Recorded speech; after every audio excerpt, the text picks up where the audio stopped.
Chapter 8. Gabby. I don't know what possesses me to make lemonade for the Ward landscaping crew. It's their second day of hard work, but unlike the 6 men they had yesterday, who handled the brunt of all the work by digging a large square in the back for the stone patio I'll soon have, there are only 3 today. There's Marcel, who introduced 2 young guys to me when he arrived this morning, Alex and Jacob. Alex is tall with a lanky build. He takes his shirt off like Marcel, but it does nothing for me. Jacob is much shorter than Alex. He doesn't take his shirt off, but he does roll the sleeves up really high over his shoulders, revealing toned arms. He has dimples that he doesn't mind flashing and dark skin that I'm sure is constantly kissed by the South Carolina sun. I can tell he's of Latino heritage by his downward mustache and goatee. Alex and Jacob goof around a lot, I notice. Sometimes I catch Marcel getting annoyed with them, snapping at them to get back to work, and other times I catch him trying not to laugh as he indulges in their shenanigans. I find it interesting on Marcel's behalf, especially when he laughs or smiles, because he doesn't seem to do it much. One thing I didn't expect was to lose my creative flow with the remodeling of the backyard. I want to watch how it transforms from this ugly duckling to a beautiful swan, like he promised. I'm sure it'll make it much more enjoyable for me in the end, too, seeing the final product and knowing the hard work that was put into it. After I finish squeezing lemons and adding sugar, water, and a special ingredient my mom always uses, I put the glass pitcher on the tray I sculpted and glazed myself, grab a few plastic cups, and then carry it all to the backyard. The landscaping crew has a folding table in the corner with their lunch boxes and cell phones scattered over the top of it, so I carry the lemonade there. Marcel looks at me curiously. "What's all this? Do you know it's 89 degrees today?" I ask, setting the tray down. "And humidity is at 84%, so it actually feels hotter than that?" "Nothing I ain't used to," he says, cleaning off his hands with a towel that was previously hanging from his back pocket. He steps up beside me, and even though he's about 2 steps away, I can smell him very clearly. Sweat, and the last remnants of whatever soap or body wash he uses. "I'll take some of that." Alex calls out as I fill the empty cups. "Yeah, me too," Jacob chimes in. They come over, and I hand them each a cup. They walk off with it, taking big gulps before setting the cups down and getting right back to work. I hand a cup to Marcel, who nods his head once while accepting it. He takes one sip, then another. "Good," he notes, eyebrows shifting up like he's surprised. I smile.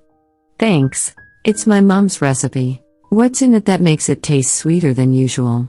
"Can't just be lemons, sugar, and water." I pretend to physically zip my lips. "It's a secret. Not supposed to tell." "Well, I can guarantee you I won't be making lemonade, so your secret's safe with me." "I don't see you as a lemonade making man, so perhaps that's true." I pour myself a cup and take a sip. "Between you and me, she uses organic agave syrup. And just like that, I'm fucking clueless. Got no idea what that even is." He laughs, and I laugh with him. "It's a natural sweetener. More of nectar. It's good and good for you." "Well, I like it. I'll have to look into this agave stuff." He takes another sip, then his eyes bounce over me as he turns and looks at his men, who are now doing some deep digging with shorter hand tools. "You know you don't have to do this, right, Gabby? Not that I don't appreciate it, but you're paying us for this job. We don't expect special treatment." "I know, but I don't mind treating you guys every once in a while." I sip from my cup. "It's just, well, never mind." "Just what?" he asks, looking me over. I wave it off. "It's nothing. You've got my attention. May as well fill me in," he adds smoothly. I smirk at him before turning and looking up at the arched window on the 2nd floor. Normally, around this time, I'm working on something. Sculpting a crazy new masterpiece. But let's just say I'm having somewhat of a block. "A block?" He narrows his eyes and I face him again. "Yeah, a creativity block. Ever since you guys have started on the yard, I can't concentrate for some reason." "Are we too loud?" he questions, and I can tell it's a serious one by the way he lowers his cup and his eyes get bigger. He's worried. "If we're causing too much of a distraction, just let me know, Mrs. Moore." Alex and Jacob are goofs and can get pretty loud, but I can always have different crew members here, which means less noise. No, God, no. It's fine. It's totally fine. And please, Marcel, don't call me Mrs. Moore like that. It's weird to hear. You don't have to be so serious. It's insane how he switched from personal to business all in the span of a few seconds. His eyes drop down. I look with him and realize my hand is on his arm. His skin is hot beneath my palm. I pull my hand away quickly, looking into his eyes briefly before focusing on the window again. That window up there is where my studio is, I tell him, and I don't know why. I just figure he should know. What's funny is I was wishing there would be more noise around here, more commotion. This house is too big for just one person to be in. Without Kyle here, it's just so boring. He nods. I bet it is. I'd hate to be in a home this big by myself too. It calls for company. Yep. And Kyle is your husband? He asks, sipping from his cup. Yep, that's him. He's looking forward to the outcome of all of this. I sent him a picture of how torn up it was last night, and he freaked out. I snicker, just thinking about the shock-faced emoji he sent back. It'll be fine. I know. I shift sideways. I think my block is coming from our move, too. I'm still getting used to this new workspace. At first it was inspiring, but, and I hate that I'm even saying this, I miss being upstate. The weather is better here, yes, but I'm craving a cold night and a blanket right now. And maybe you miss your husband too, Marcel suggests. It's tough being in a new city alone. I meet his eyes. They're a bright tropical blue with dark blue flecks surrounding them. Kyle works a lot. He's always been a busy guy. I'm used to him being away. Right. But not while living here, I continue. It was easier before, because I could just pack a bag and drive a few hours to see my friends or family, or even visit him at work. Here, I have no friends. I guess I should start making some, though, huh? Sign up for some of those book clubs that are on the posters I see in town. Yeah, better you make some lady friends and catch drinks and nights out with them. It's much better than serving lemonade to hired landscapers, he teases. I laugh again, and it feels good to do. Kyle hasn't gotten in touch with me all day.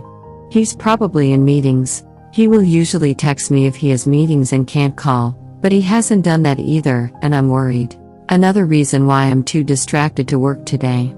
Well, since you're distracted and bored, how about you do a small task for me? Marcel says, placing his cup down on the table behind him and picking up the garden fork. Sure. What is it? I was going to ask you once we got closer to laying the concrete for the patio, but we never discussed what kind of flowers you want in the gardens. I watch as he digs the fork into the ground and scoops some of the grass out of a section. How about you look for a few? Let me know which one you're leaning toward. You can choose 2 types if you want. Okay, I can do that. I suggest looking for flowers that bloom best in late spring and early summer. That'll require some research, so that should keep you occupied for a few and not so bored around here. Okay. I'm on it. I start to turn, but a thought hits me and I catch myself, looking at Marcel again. Look, if I'm bothering you in any way, please tell me. I feel like I'm annoying you, which happens a lot, trust me. I'm too friendly sometimes, which my husband always says isn't such a great thing, but I try to do what I can to make people feel welcome and... Gabby. With a slight chuckle, Marcel cuts my ramblings off. I already told you, I don't mind chatting with you.